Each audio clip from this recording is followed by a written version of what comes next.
Hello.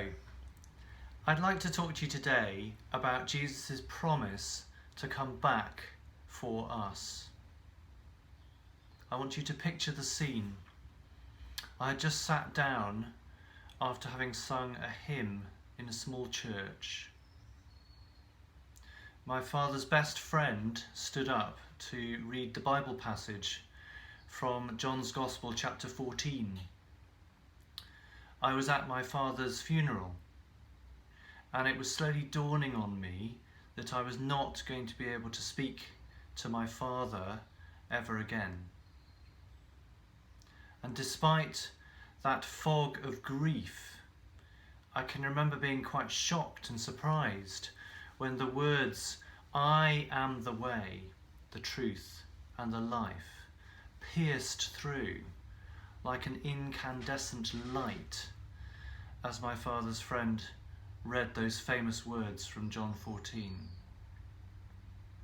Up until that point, I think I'd always understood that Jesus was referring to his second coming at the end of time, when he would come back and lead his Christian people home.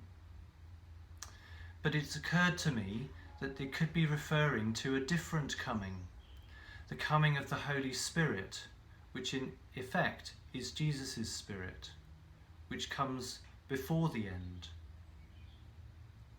So when we become a Christian, when we turn to God, we believe that we receive the Holy Spirit in our hearts.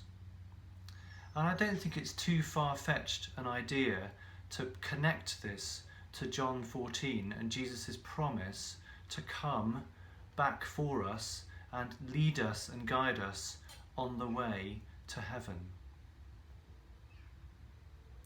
Jesus also says here that he will be the way, as well as guiding us along the way.